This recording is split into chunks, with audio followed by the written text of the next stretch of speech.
Hello genius, আজকে আমি একটা ত্রিকোণমিতি অঙ্কের শর্ট ট্রিক দেবো। চলো শুরু করি। Find the greatest and least value of 5 cos θ plus 12 sin θ plus 12, that is 5 cos θ plus 12 sin θ plus 12 রাশির বৃহত্তম ও ক্ষুদ্রতম মান কত হবে।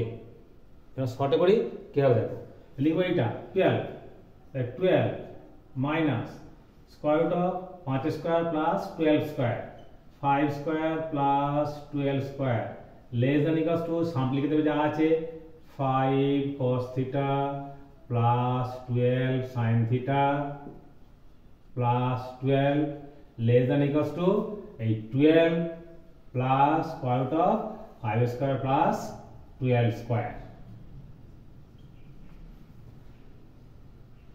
which implies that 12 minus 25 plus 41 under root, that is 13, less than equals to 5 cos θ plus 12 sin θ plus 12 less than equals to 12 plus 13, which implies that minus 1 less than equals to 5 cos θ plus 12 sin θ plus 12 less than equals to 25। তাহলে কি হলো, list value হলো আমাদের -1 আর greatest হলো 25। তাহলে বৃহত্তম মান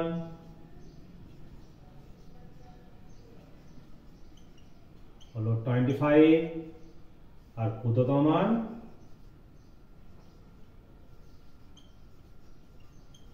হলো আমাদের -1। এটাই आंसर। ঠিক আছে, এবার আমি এটাকে ব্যাখ্যা করছি কিভাবে আসছে। চলো দেখি। তাহলে এখান থেকে আসছি, ধরছি 5 সমান r cos আলফা and 12 সমান r sin আলফা।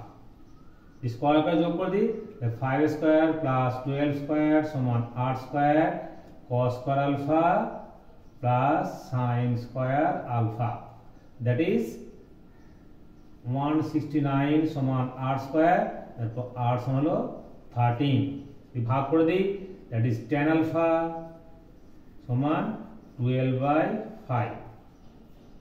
এটা ভাবছি 5 কত r cos alpha, r cos alpha cos theta plus r sin alpha sin theta plus 12 তো আছে সমান, যার কমন নেই কি পাচ্ছি, cos θ cos alpha plus sin θ sin alpha plus 12।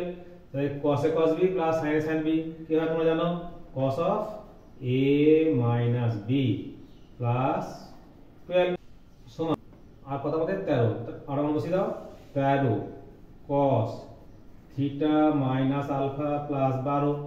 আমরা জানি cos এর মান -1 থেকে +1 এর মধ্যে, তাই যেহেতু -1 less than equals to cos theta minus alpha less than equals to 1, কি আছে 13 গুণ আছে, বসে 13 গুণ করে দাও, 13 cos থিটা মাইনাস আলফা 13, তারপরে কি আছে 12 যোগ আছে, বসে 12 যোগ করে দাও, তাহলে -13 plus 12 less than equals to 13 cos theta minus alpha plus 12 less than equals to 13 plus 12, that is -1 less than equals to 13 cos থেকে কত থেকে এসেছে আমাদের, এখান থেকে এসেছে, এখানে কত এসেছে, এখান থেকে এসেছে, বসিয়ে দাও 5 cos theta plus 12 sin theta plus 12 less than equals two 25। তাহলে কি হলো,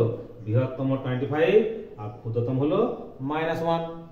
ওকে, তাহলে তোমরা অঙ্ক ভালো করে প্র্যাকটিস করবে।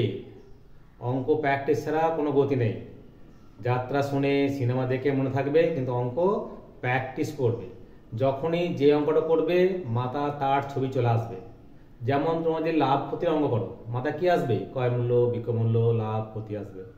যে ত্রিকোণমিতি অঙ্ক করো কি আসবে, sine cos tan cosec sec আসবে। ঠিক আছে, তাহলে অঙ্ক করার সঙ্গে সঙ্গে মাথা তার ছবিটা চলে আসবে। তাই তোমরা ভালো করে ফর্মুলা মুখস্থ করবে, ভালো করে প্র্যাকটিস করবে, তাহলে আমাদের কোনো ভয় নেই। Okay, thanks for watching my video.